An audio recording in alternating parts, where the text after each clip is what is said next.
Chers bien-aimés du Seigneur, soyez bénis. Nous nous retrouvons aujourd'hui pour la deuxième partie du témoignage de notre sœur Matt que vous avez suivi la dernière fois. La sœur qui est passée par une vie de débauche, une vie de péché, et que le Seigneur Jésus-Christ, dans son grand amour, a bien voulu tirer de cette vie-là pour l'emmener à son admirable lumière.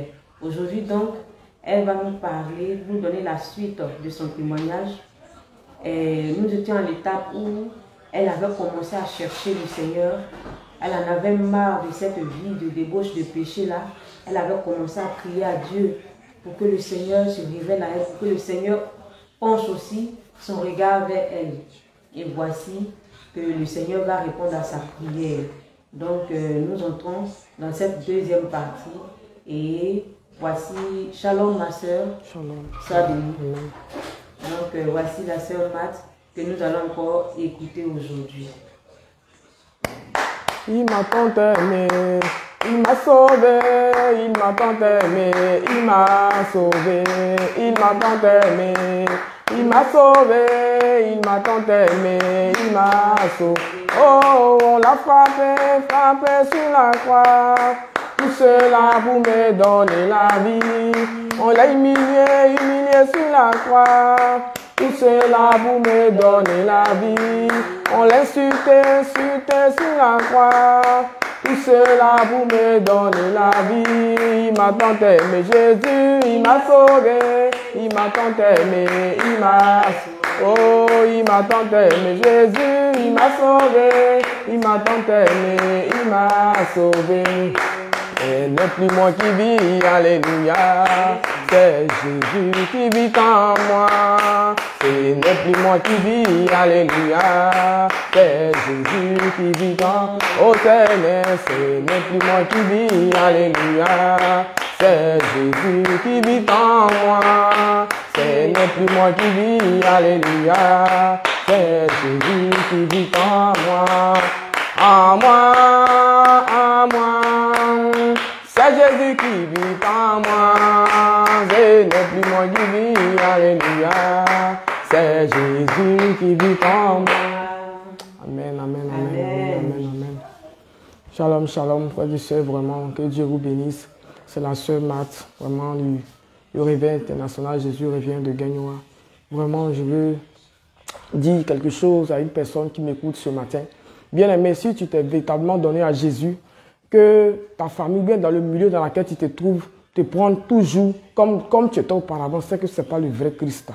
Parce que lorsque tu te donnes à Jésus, vrai Jésus, parce que maintenant il y a beaucoup de dieux, quand tu te donnes à Jésus réellement, et que dans ta maison, ou bien ton mari, ou bien là où tu es toujours la même chose, qu'on ne dit rien sur toi, c'est qu'il y a un problème.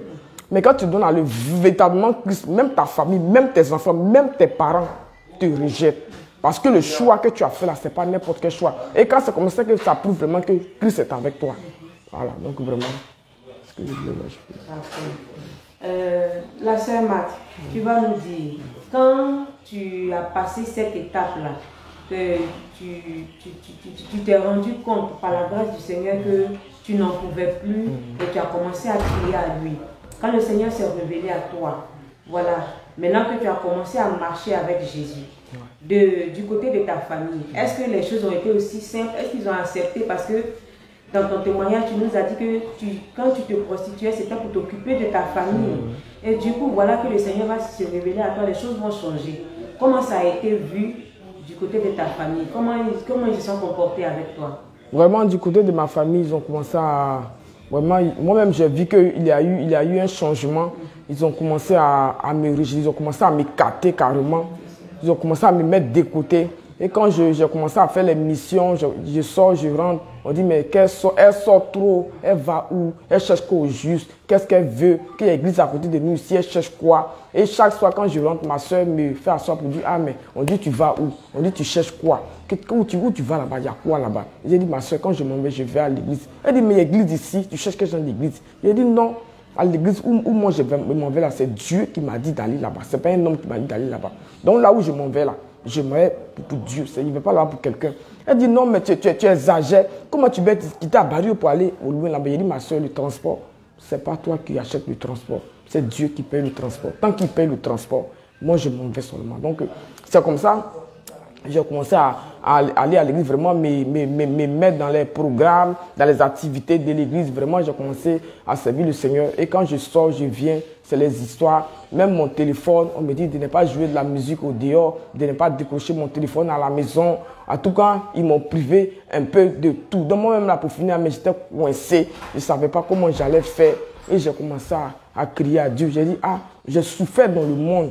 Et puis je me suis donné à toi maintenant. Regarde la situation dans laquelle je suis. Regarde ce qui se passe. Regarde comment je vis. Seigneur, viens à mon secours. Véritablement, il faut m'aider. Parce que je n'en peux pas cette calmer. Parce que ce n'est pas des heures, mais ça se suit à tout moment. Je suis dans la maison, je ne peux pas prier. Quand je prie, on me dit d'arrêter de prier. Que ce n'est pas une église. La maison n'est pas une église. De ne pas prier là. Que si je prie de partir à l'église. Et à chaque fois, des discours, des réunions familiales, on appelle telle personne, demandez-lui qu'est-ce qui se passe, qu'est-ce qu'elle a, on ne la comprend plus, son comportement a changé. Ma grand-sœur m'a dit qu'elle a vieilli, elle ne se pommade plus, elle prend plus soin d'elle, qu'est-ce qui s'est passé? Ils ont commencé, chacun parle de son côté, et je suis là et je les regarde, et je dis, Seigneur, vraiment, que si c'est pour toi, il n'y a pas de problème.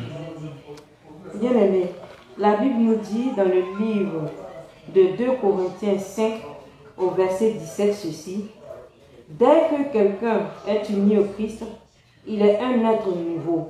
Ce qui est ancien a disparu et ce qui est nouveau est là. Ainsi ce que la parole de Dieu nous dit. Quand nous sommes en Christ, nous sommes une nouvelle créature. Les choses anciennes sont passées. Et dès que nous-mêmes nous prenons conscience que ces choses anciennes qui sont passées, on ne doit plus revenir là-dessus, du coup, on devient l'ennemi de notre entourage. Parce qu'on n'a plus cette même vision d'avant. On n'a plus cette même vie d'avant. On trouve qu'on est devenu extrémiste. On trouve qu'on est devenu bizarre. On trouve qu'on est devenu... qu'on a défraîchi, qu'on a vieilli. Parce que les choses changent. Réellement, quand tu rencontres Christ, quand tu rencontres l'homme de Galilée, forcément quelque chose doit changer dans ta manière de vivre. Un chrétien qui dit qu'il est chrétien et qui a ces mêmes habitudes d'avant, moi je dis qu'il n'est pas chrétien. Quand on est chrétien, on est un nouvel être. On est né de nouveau. Les anciennes habitudes passent. Et voici les choses deviennent, tout devient nouveau pour nous. Notre comportement, notre mentalité, notre marche, notre manière de parler, de vivre. Donc voici que la sœur Marthe va commencer à être persécutée par sa famille. Parce que du coup, elle ne leur apporte plus à manger. Elle ne leur apporte plus les petits sachets qui leur faisaient du bien. Maintenant, elle est devenue bizarre. Elle prie beaucoup. Elle s'habille décemment. Elle couvre tout son corps. Elle met le voile. Ça les dérange. Qu'est-ce que tu deviens? Où vas-tu? Qu'est-ce que tu veux nous montrer? Il y en a même qui vont lui dire, mais toi, c'est aujourd'hui ta première église. Mais nous, on est dedans il y a longtemps. On n'a pas vu tout ça. Quand c'est comme ça, on commence à vous persécuter. Mais sachez que quand c'est comme ça aussi, c'est-à-dire que vous êtes dans le bon chemin.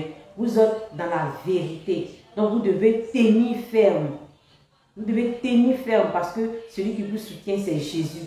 Celui pour qui vous êtes en train de supporter toutes ces persécutions, c'est Jésus. Alors la sœur Marthe, on va encore continuer. Et donc voici qu'à la maison, on va te persécuter. Il ne faut plus jouer la musique. Il ne faut plus prier. Et qu'est-ce qui va se passer par la suite? Ah, bah, bien aimé, qu'est-ce qui va se passer ensuite? Bien aimé, quand tu c'est-à-dire, quand tout ce que tu fais tourne autour de le Seigneur Jésus-Christ, vraiment, c'est puissant, c'est magique, c'est extraordinaire. À la maison, comme ça, ils vont comme ça me dire que pourquoi il a arrêté de mettre les mèches. Ma grand-soeur me demande pourquoi il a arrêté de mettre les mèches. Pourquoi est-ce qu'il ne met plus les vernis? Pourquoi est-ce que je ne me pommade plus? Je lui ai dit que non, que le Seigneur Jésus-Christ m'a interdit de faire tout cela dans sa parole. Elle dit qu'elle là, c'est pas maintenant, elle est à l'église. Que moi, je suis une petite fille. Que moi, c'est hier, je suis née. Elle là, depuis, elle a fait église, elle a fait jeûne des mois dans les églises. Un homme de Dieu n'a jamais dit ça. Que pourquoi c'est moi, il vient lui dire qu'on ne doit pas mettre méchant, on ne doit pas mettre truc. Que Dieu là, il est venu à la croix, il est venu, il nous a pardonné pour nos péchés. Ça s'arrête là. Dieu n'a pas dit, il y a des choses que Dieu n'a pas cité les choses qu'on n'a pas fait. C'est ça, il a dit, mais quand Jésus-Christ est venu à la croix pour nous, il n'a pas départagé les choses. Il n'a pas dit qu'il paye la croix pour telle chose et puis le reste, vous pouvez continuer. Il dit, il a payé, il a effacé tous nos péchés. Donc, ça veut dire que c'est en gros, il a tout fait en même temps. Elle dit non, que votre église, il y a un problème. Il faut commencer à prendre des renseignements. Ce n'est pas du tout normal. Regarde comment tu es devenu. Tu ne prends même plus soin de toi. Regarde comment tu es devenu bizarre. Tu es devenu vieille. Toi, une petite fille, tu as vieilli en même temps. Donc, comme ça, je suis là, on est là avec elle. Elle s'est écartée de moi. J'ai vu que de la manière que moi, elle en causait, c'était plus ça. Elle s'est mise carrément à part. Et moi, j'étais là en train de prier. J'ai demandé au Seigneur, j'ai dit, mais ma soeur, là, son problème, c'est quoi? Comme ça, le Seigneur va me révéler que elle, son travail, son ministère, c'est le funérail. Parce que chez les BT, c'est funérail ou rien. Dans son ministère, son travail, même c'est funérail. Ça m'a touché. J'ai vu que vraiment ça fait pitié. Voilà. Et comme ça, ils ont commencé à me persécuter. Et mon oncle va même dire jusqu'à que de quitter la maison, vraiment de chercher une maison. Qu'une fille même peut être dans sa famille et puis aller prendre une maison pour rester là-bas. Il faut oublier de rester à la maison. Et un jour comme ça, je suis sorti et je suis rentré.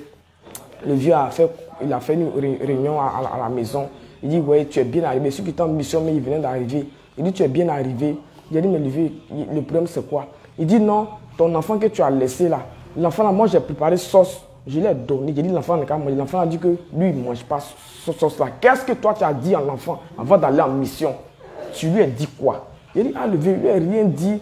Que l'enfant met le voici, ce n'est pas un enfant, je lui ai rien dit. Il dit non, c'est les consignes que tu l'as laissé, c'est ça qui a fait que l'enfant n'a pas. Parce que normalement, si toi tu n'es pas là pour préparer, que moi j'ai préparé, l'enfant doit manger la nourriture, mais l'enfant a refusé de manger la nourriture. Ça ne me plaît pas, j'ai dit le vieux, pardon. C'est un enfant, vraiment, je ne sais pas ce qu'il a mis, moi je te demande pardon. Et ça là, ça a passé. Un jour encore, celui qui était à l'évangélisation, il venait d'arriver, il m'a fait asseoir, il dit je vais te parler. J'ai dit ok, le vieux, il faut me parler. Il dit non, tout à l'heure, il était là, j'ai balayé la cuisine, j'ai nettoyé la cuisine. L'enfant ne m'a pas arraché le balai pour balayer la cuisine. Donc, j'ai réfléchi, j'ai jugé bon que, après d'aujourd'hui, toi et puis l'enfant, je ne veux plus que vous rentrez dans la cuisine.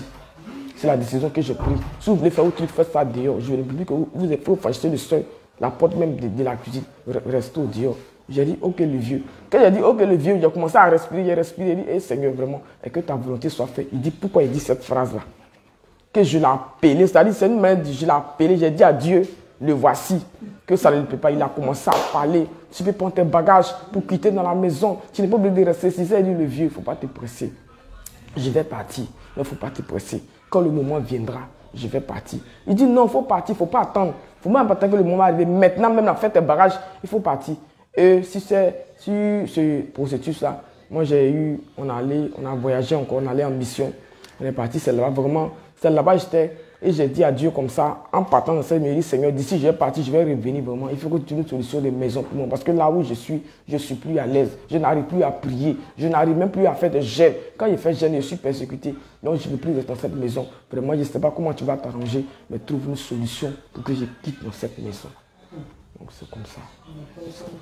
Ouais, c'est comme ça le Seigneur a fait. Et lorsque je suis à la mission, j'ai expliqué à un homme de Dieu qui est venu faire mission avec nous. Je l'ai expliqué, il a dit, servant de Dieu, j'ai compris, je vais prier pour toi. Et le lendemain matin, il est venu, il dit, servant de Dieu, Dieu a exaucé ta prière.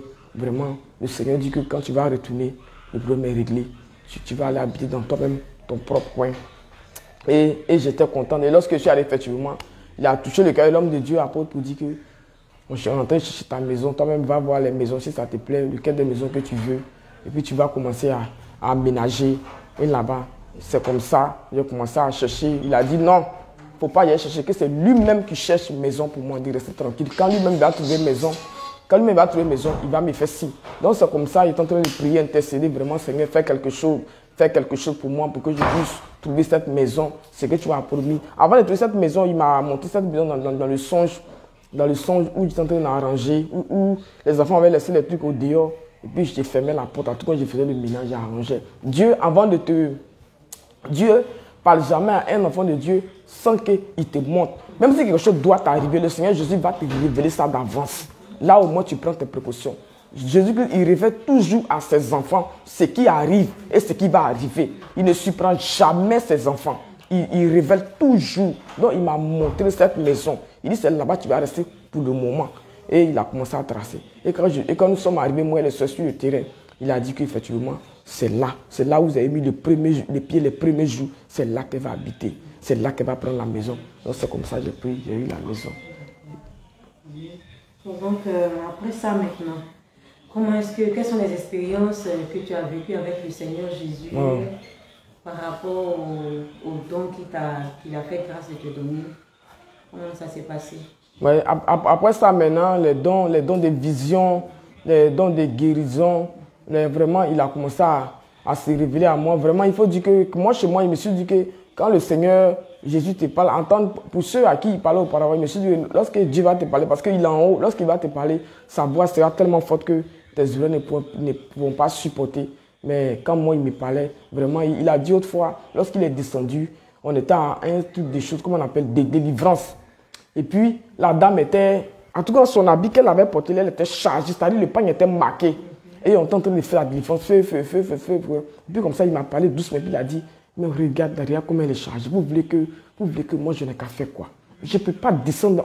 Il a dit d'abord, je ne peux pas être dans Magnan, on ne peut pas être dans Magnan pour arriver Magnan. Comment est-ce que vous voulez que je descende dans un truc qui est sale, dans des ordures? Pourquoi vous m'appelez? Vous voulez que je fasse quelque chose là? Et j'ai dit à la soeur que, la dame là n'est qu'à aller se changer, ou bien on n'a qu'à remettre la délivrance de nos yeux. Elle dit non. Elle va enlever Abby là, et puis on va faire sa délivrance. Donc la dame a enlevé Abby, puis elle a attaché par soi. J'ai dit non, ça n'est pas joli. Tout son corps au dehors. On n'a qu'à remettre la délivrance et notre Dieu. Quand ils ont regardé, ils ont dit c'est ça, on n'a qu'à consulter Dieu.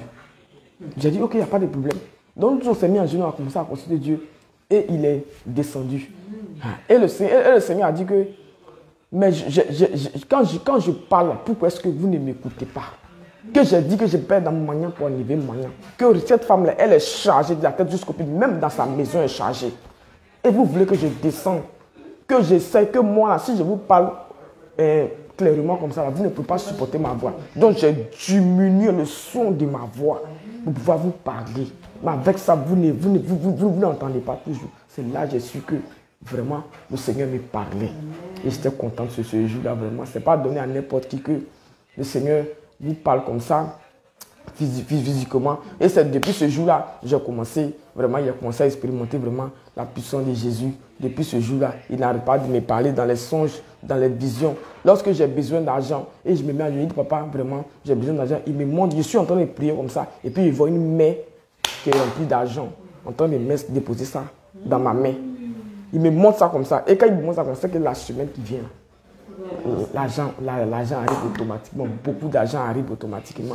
Vraiment, on ne peut pas le définir, on ne peut pas le décrire, mais vraiment, il fait des choses extraordinaires. Bien aimé, je veux dire à quelqu'un que quand Jésus fait des choses comme ça dans ta vie, ce n'est pas un pied dedans, un pied dehors. Bien aimé, il y a plusieurs dieux. Mais le Jésus dont je veux te parler ce matin, il n'est pas comme ces faux dieux, comme ces dieux qu'on déplace, ou bien comme ces dieux qui sont avec toi pour un moment, et quand ça ne va pas, ils te laissent tomber. Le Jésus-Christ dont il te parle ce matin, c'est le véritable Dieu, le véritable Christ. Lorsque tu te donnes à lui, te donner à Jésus comment? C'est lorsque tu te dépouilles, c'est-à-dire tu enlèves les accessoires, les maquillages, les bouts d'oreilles, les vernis, toutes ces choses-là, tu enlèves, tu mets ça de côté. Maintenant, tu essaies de voir maintenant dans ton cœur, dans ta vie, tu essaies de changer. C'est vrai, on ne change pas une seule fois, mais depuis chaque jour, tu veux entrer dans un moment de repentance parce qu'on a fait beaucoup de choses. Depuis chaque jour, encore, on continue de le faire.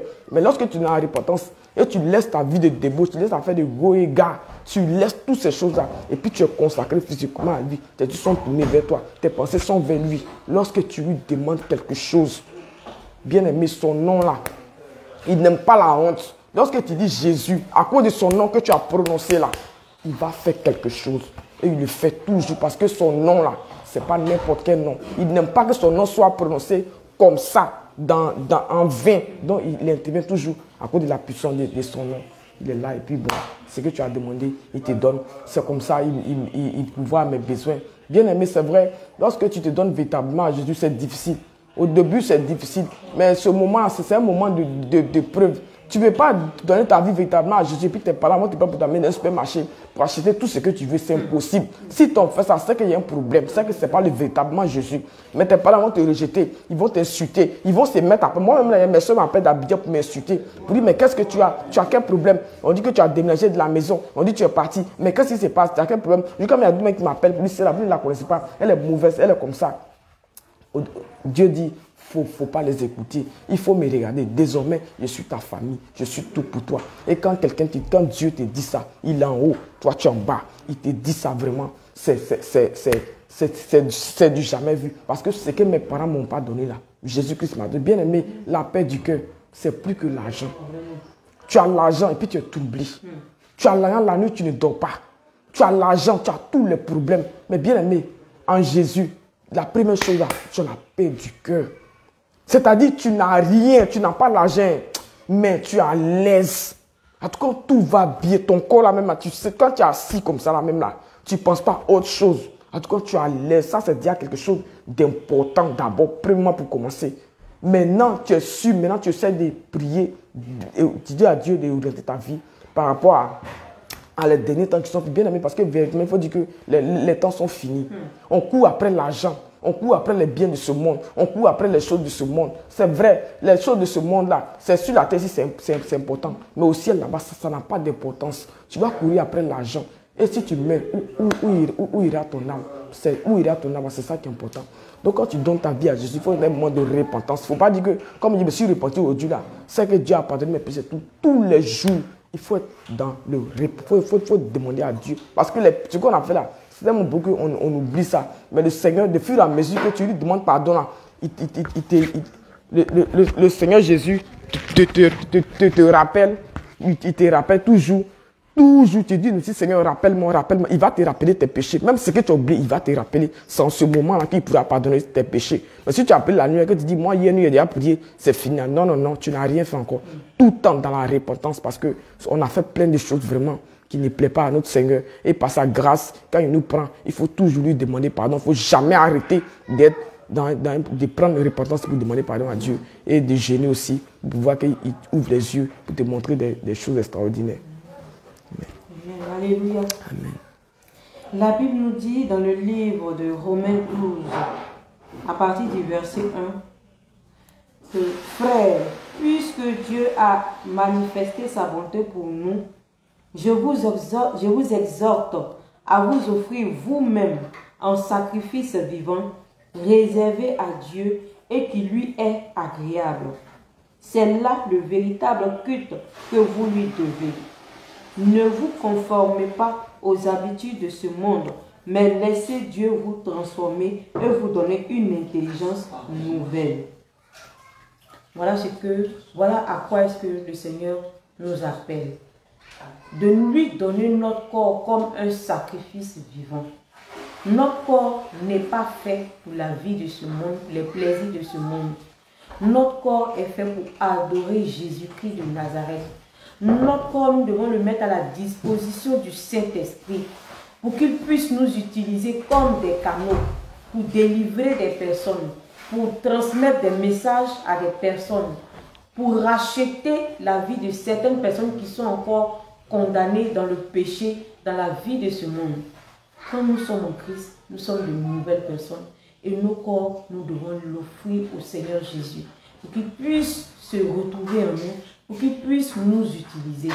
Voilà ce à quoi le Seigneur nous appelle, chers frères et sœurs en Christ. Aujourd'hui, par le témoignage de notre sœur, vous avez compris que cette vie de débauche ne plaît pas à Jésus. Donc toi qui, ma sœur, es encore dans cet état, je te prie, comprends ce message et cherche à quitter cette vie-là. Elle ne t'emmènera pas au ciel. Cette vie de débauche ne t'emmènera pas au ciel. Mais c'est donner ta vie à Jésus, accepter Jésus dans ta vie, accepter d'être utilisé par le Saint-Esprit, accepter de mettre ton corps à la disposition du Saint-Esprit qui va t'envoyer au ciel et marcher selon la parole de Dieu. Mettre les paroles, les commandements du Seigneur en pratique. Voici ce qui va sauver ton âme. L'argent ne sauve pas l'âme. Les plaisirs de ce monde ne sauvent pas l'âme. Les boîtes de nuit, les maquis, les belles voitures, les derniers cris de portable, les belles chaussures, les derniers cris de mèches humaines ne t'enverront pas au ciel. Mais c'est accepter Jésus dans sa vie et marcher selon sa parole qui va te sauver. Et c'est ce que la sœur Marthe nous a véhiculé au travers de son témoignage, au travers de son passé, au travers de son vécu. C'est un message fort qu'elle nous a communiqué. Aujourd'hui que le Seigneur l'a délivrée de ce monde-là, voilà qu'elle se met entièrement au service de Jésus. Et aujourd'hui, le Seigneur l'utilise pleinement. Il lui parle, il lui révèle des choses. Et comme elle a dit, quand tu es véritablement en Christ, il n'y a rien qui puisse te surprendre. Parce que le Seigneur prend la peine de t'avertir avant. Et aujourd'hui, c'est ce qu'elle vit comme expérience. Et elle en est heureuse. Ma soeur Matt, tu vas nous donner un dernier mot. Et puis, nous allons dire au revoir à nos frères et sœurs en Christ. Ce que je voulais dire à mes frères et sœurs, c'est que Dieu, parce que Dieu, le Seigneur connaît ses enfants. Dieu te parle pour dire que faut abandonner ta mauvaise vie. Dieu te dit qu'il faut quitter dans la prostitution. Dieu te dit qu'il faut quitter dans une vie de débauche. Mais tu dis non, que ce n'est pas encore le moment. Mais quand le moment va arriver, tu vas laisser toutes ces choses-là. Mais tu es encore très jeune, tu ne peux pas laisser toutes ces choses-là. Bien-aimé, tu ne connais pas quand est-ce que ta vie la terre va prendre fin. Tu ne connais pas ton jour. Tu ne connais pas l'heure à laquelle Dieu même va venir te chercher. Peut-être que tu as une semaine, peut-être que tu as 3 semaines, peut-être que tu as même un jour, tu ne sais pas. Bien-aimé, si tu m'entends ce matin, réellement, il faut abandonner ces choses-là. Il faut abandonner ces choses-là parce que c'est parce qu'on ne peut pas mourir. Ceux qui meurent, et puis Dieu leur fait la grâce de voir l'enfer, le ciel. C'est par la grâce de Dieu. Mais ce n'est pas tout le monde, c'est pas à tout le monde Dieu donne cette grâce-là. Lorsque toi, tu vas aller là-bas, tu ne pourras plus revenir ici pour pouvoir témoigner, pour pouvoir reprendre toutes les choses en main. Donc, pendant que tu es encore en vie, et puis une voix en train de te parler au fond de toi, que abandonne ces choses, laisse ces choses. Toi-même, tu sais, moi-même là, je sais que je vais laisser, mais tu es dans main. Il faut laisser à faire des mains là. Si une voix en train de te parler, écoute cette voix qui te parle, c'est Dieu qui te parle. Il dit de quitter dans ce monde. Abandonne les mèches, abandonne les perruques, les histoires de plein de gars. Il faut abandonner ça. Il n'y a rien dedans. Bien aimé, j'ai laissé toutes ces choses à Dieu. Je ne suis pas morte. Je suis en vie. Que si c'est les moyens, c'est Dieu qui donne les moyens. Si dans le monde, même ceux qui ne connaissent pas Jésus arrivent à vendre et puis s'en sortir, pourquoi pas toi qui te donnes à Jésus? Tu peux même vendre de l'eau et puis Dieu va te bénir dans ça. Ce n'est pas forcément dans sortir un garçon, aller manger dans les restaurants seulement, ce n'est pas ça. C'est lorsque tu as laissé Jésus là. Parce que tu ne peux pas être dans le moyen pour enlever le moyen. Tu ne peux pas dire que Dieu n'est qu'à me donner d'abord et puis après, maintenant, moi je vais laisser. C'est lorsque tu vas quitter et puis Dieu maintenant voit que tu as tout laissé là. Et puis lui va trouver quelque chose pour toi. C'est ce que je voulais dire à une seule. Vraiment, que Dieu fortifie. Alléluia, alléluia. Que le nom de notre Seigneur Jésus soit béni. Bien, voici la fin de la deuxième partie du témoignage de notre sœur Marthe. Nous vous disons merci de nous avoir écoutés et que le Seigneur Jésus vous bénisse. Amen. Au revoir. Shalom.